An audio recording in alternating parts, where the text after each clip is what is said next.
ముఖ్యంగా ఈరోజు రేవంత్ రెడ్డి ఆయన ఇంటి పేరు యనుమల రేవంత్ రెడ్డి అంటారు.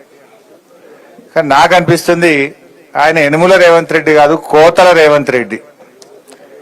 ఏ పథకం చూడు కోత పెట్టుడే. అరే కేసీఆర్ గారు ఉండంగా పంటకు రైతు బంద్ వేసిండు. నీకు ఓఆర్ఆర్ లోపల ఉంటే అయ్యా, రంగారెడ్డి జిల్లాలకు అయ్యా, మేడ్చల్ జిల్లాలకు బంద్ పెడతా, పటాన్ చెరువులకు ఎగబెడతా ఇట్లా అన్నాడు ఆ కేసీఆర్ ఎప్పుడన్నా? ఎవరన్నా కానీ ఈ రాష్ట్రంలో అది ఎస్సీయా, ఎస్టీయా, బీసీయా, మైనారిటీయా, ఓసీయా, రైతు అయితే చాలు, రైతుల ఆత్మగౌరవం పెంచాలి అని ఈ ప్రపంచంలోనే రైతుకు నగదు బదిలీ చేసిన నాయకుడు కేసీఆర్, బీఆర్ఎస్ పార్టీ. రేవంత్ రెడ్డి వచ్చినాక ఇప్పుడు ఏమంటుండు, నేను పటాన్ చెరువు మీద, ఆయనకు నాకైతే అర్థం కాలేదు, పటాన్ చెరువు మీద ఎందుకు పగబట్టిండో నాకు అర్థమైతలేదు రేవంత్ రెడ్డికి. ఏం అన్యాయం చేసింది నీకు పటాన్ చెరువు?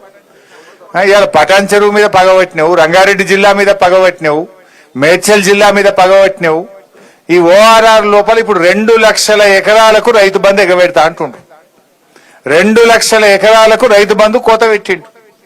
మన పటాన్ చెరువు నియోజకవర్గంలో 22,000 మంది రైతులకు ఇవాళ రైతు బంధు ఇస్తలేడు. 22,000 మంది రైతులకు ఇవాళ రైతు బంధు అని మోసం చేస్తుండ్రు రేవంత్ రెడ్డి. నేను అడుగుతా ఉన్నా, ఏం తప్పు చేసిండు? పంట వంటలేదా? వచ్చి చూడు, మరి నాట్లు వేస్తుందా లేదా, పంటలు వండిస్తుందా లేదా, వచ్చి చూడు. రాష్ట్రం అంతా రైతులకు ఇస్తా అంటావు, మేడ్చల్లోకి ఇయ్యా, రంగారెడ్డి జిల్లాకి ఇయ్యా, సంగారెడ్డి జిల్లాకి ఇయ్యా అంటే ఇదేం పద్ధతి? ఇవాళ దీనికి సమాధానం చెప్పాల్సిన అవసరం ఉంది. ఇవాళ రేవంత్ రెడ్డి అప్పుడు ఏం చెప్పిండు? అర్రాస్ పాట వాడిండు. ఏ కేసీఆర్ 10 ఇచ్చిండు, నేను 15,000 ఇస్తా. కేసీఆర్ 1,00,000 రూపాయలు ఇచ్చిండు, నేను తులం బంగారం కలుపుతా. కేసీఆర్ 2,000 పింఛన్ ఇచ్చిండు, నేను 4,000 ఇస్తా. ఆశ చూపించిండు, అరిచేతిలో వైకుంఠం చూపించిండు. ఇప్పుడేం చేస్తున్నాడు రేవంత్ రెడ్డి? వచ్చినాక పెన్షన్లు పెంచలేదు గాని ఇచ్చే పెన్షన్లు 1,00,000 మందికి కోత పెట్టిండు. 1,00,000 మందికి పెన్షన్ బంద్ అయింది ఇప్పుడు రేవంత్ రెడ్డి వచ్చినాక.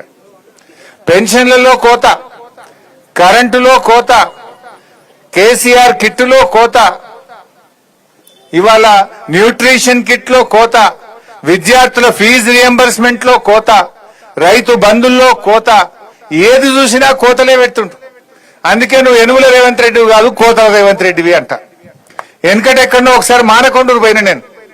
మానకొండూరు పోయి నువ్వు అరే అన్ని ఎగబెట్టినవా రేవంత్ రెడ్డి, ఆడపిల్లలకు 2,500 ఎగబెట్టినావు, ఆడపిల్లలకు స్కూటీలు ఎగ్గొట్టినావు, తులం బంగారం ఎగ్గొట్టినావు, ఫీజు రియంబర్స్మెంట్ ఎగ్గొట్టినావు అని నేను మాట్లాడినా. ఎగ్గొట్టినావు అని నువ్వు ఎగవేతల రేవంత్ రెడ్డి అయ్యా అన్న. నేను హైదరాబాద్ జరగకముందే నా మీద కేసు పెట్టిరు. ఎందుకు కేసు అంటే, రేవంత్ రెడ్డి నువ్వు ఎగవేతల రేవంత్ రెడ్డి అంటవాడు. ఎగవేతల రేవంత్ రెడ్డి అంటే ఆయనకు బాగా నొప్పి అయిందట. నువ్వు ఎగవేట్టినావు కనుక ఎగవేతల రేవంత్ రెడ్డి అన్న. ఇప్పుడు కోతలు పెట్టినావు కనుక కోతల రేవంత్ రెడ్డి అంటున్నా. ఇవాళ మళ్ళీ కేసు పెట్టడం ఏమో నాకు డౌట్. నేను హైదరాబాద్ వరకు మళ్ళీ ఇవాళ కూడా కేసు అవుతుందని నాకైతే డౌట్ ఉన్నది. పెట్టు ఎన్ని పెడతావు నేను అంటనే ఉంటాం. నువ్వు అన్ని ఇచ్చేదాకా, కోతలు బంధు పెట్టేదాకా, మా పటాన్ చెరువు రైతులకు రైతు బంధు ఇచ్చేదాకా నిన్ను కోతల రేవంత్ రెడ్డి అంటాం. ఏది ఇలా 2 లక్షల మంది రైతులకు నువ్వు ఇలా నష్టం చేస్తున్నావు. 2 లక్షల రైతు కుటుంబాలకు ఇవాళ అన్యాయం చేస్తున్నటువంటి నిన్ను తప్పకుండా కోతల రేవంత్ రెడ్డి అనే పిలవాల్సి వస్తుంది. ఏం చేసిండ్రు రైతులు? నువ్వు ఏం ఉద్ధరించినావు? అసలు రైతులకు కేసీఆర్ చేసినంత పని ఈ భారతదేశంలో ఎవరైనా చేసినారే? కేసీఆర్ వచ్చినాడు పొద్దున్న దాకా 3 గంటల కరెంటు, దొంగ రాత్రి 3 గంటల కరెంటు ఉండే. దాన్ని మార్చి బాయికాడ కూడా 24 గంటల నాణ్యమైన కరెంట్ ఇచ్చి చూపింది కేసీఆర్. ఈ భారతదేశంలో రైతుకు 24 గంటల కరెంటు ఉచితంగా ఇచ్చింది ఒకే ఒక్క పార్టీ, అది బీఆర్ఎస్ పార్టీ, గులాబీ జెండా. ఇవాళ దాన్ని ఇవ్వమంటే కూడా నువ్వు మళ్ళీ మోటార్లు కాలుతున్నాయి, ట్రాన్స్ఫార్మర్లు కాలుతున్నాయి. నువ్వు వచ్చినాక మున్పటి లెక్క క్వాలిటీ కరెంట్ వస్తలేదు. ఇక రైతు బంధు కేసీఆర్ ఉండగా నాట్లకు రైతు బంధు పడుతుండే. రేవంత్ రెడ్డి వచ్చినాక ఓట్లకు రైతు బంధు పడుతుంది. అవునా కాదా? అప్పుడేమో పార్లమెంట్ ఎలక్షన్లు, ఎంపీ ఎలక్షన్ల ముందు ఒక్కసారి వేసిండు. ఇప్పుడు సర్పంచ్ ఎలక్షన్లు వస్తున్నాయి, జెడ్పీటీసీ ఎలక్షన్లు వస్తున్నాయని మళ్ళొక్కసారి ఓట్ల ముందు ఇప్పుడు రైతు బంధు ఎత్తుండు. నడిమిట్ల 2 ఎగ్గొట్టిండా లేదా? పోయిన వానకాలం ఎగ్గొట్టిండు. మొన్నటి యాసంగిలా మండలానికి ఒక్క ఊరికేసిండు, అన్ని ఊర్లకు కొట్టిండు. అంటే రేవంత్ రెడ్డి నీ సంగతి అర్థమైపోయింది మా రైతులకు.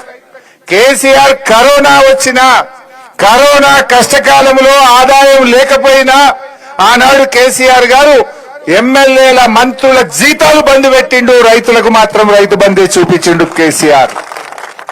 కానీ నువ్వు ఇవాళ ఓట్లకు రైతు బంధు వేస్తున్నావు, 15,000 ఇస్తా అన్నావు. ఇవాళ నడిమిట్ల 2 రైతు బంధులు ఎగ్గొట్టినావు. 2 రైతు బంధులు అంటే ఒక్కొక్క రైతుకు ఒక్కొక్క ఎకరానికి 12,000 ఇవాళ రేవంత్ రెడ్డి బాకీ ఉన్నాడు. అంటే రైతులంతా అమాయకంగా కనబడుతున్నారా? నడిమిట్ల 2 ఎగ్గొడతా, ఇప్పుడు ఓట్ల ముంగట ఎత్తే మళ్ళీ వడ్డేని ఓట్లు గుద్దుతారు అనుకుంటున్నావు. ఏంది బిడ్డ? తప్పకుండా నువ్వు ఆ 12,000 బాకీ పడ్డ ఎకరానికి 12,000 ఇస్తేనే రేపు లోకల్ బాడీ ఎన్నికల్లో నీకే రైతన్న ఓటేస్తాడు, లేకపోతే ఒక్క రైతు కూడా నీకు ఓటేయడు బిడ్డ, జాగ్రత్త అని చెప్పి నేను హెచ్చరిస్తా ఉన్నా. అంటే ఆయనకే తెలివి ఉందనుకుంటుండు, అతి తెలివి చూపిస్తున్నాడు.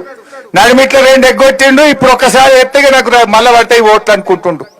రైతుల్ని మనం చైతన్యపరచాల్సినటువంటి అవసరం ఉంది. అదే విధంగా రుణమాఫీ అన్నాడు. మీరందరూ చూసిండు. 7 రూపాయలు అమ్మవారి మీద ఒట్టు పెట్టిండు, యాదగిరి లక్ష్మీ నరసింహస్వామి మీద ఒట్టు పెట్టిండు, మన మెదక్ చర్చి మీద ఒట్టు పెట్టిండు. 15 ఆగస్టు లోపల రుణమాఫీ చేస్తా అన్నాడు. అయిందా రుణమాఫీ? ఇలా రుణమాఫీ కాని వాళ్ళు శైలావట్టుగా ఇలా సగం మందికి రుణమాఫీ కాలే. నీకు కూడా కాలేదా? మా ప్రభాకరణ కూడా కాలేదట. అయితే ఇవాళ చెప్పింది ఏంది? ఆ రోజు ఒక్క ఏడాది కడుపు కట్టుకుంటే 42,000 కోట్లు వస్తాయి, ఒక్క ఏడాది కడుపు కట్టుకుంటా 42,000 కోట్ల రుణమాఫీ చేస్తా అన్నాడా? మరి ఇప్పుడు చేసింది ఎంత? చేసింది 40 పైసలు, ఎగబెట్టింది 60 పైసలు. 20,000 చేసినా అంటుండు, కానీ రైతులకు పడ్డది 15,000-16,000 కూడా దాటలే. చెప్పిందేమో 41,000 42,000 కోట్లు, పడ్డాయేమో 15,000-16,000 కోట్లు. అంటే ఇప్పుడు రేవంత్ రెడ్డిని అడుగుతున్నా, నువ్వు కడుపు కట్టుకోలేదా? మరి ఎందుకు రైతులకు పూర్తి రుణమాఫీ చేయలేదో సమాధానం చెప్పాలి.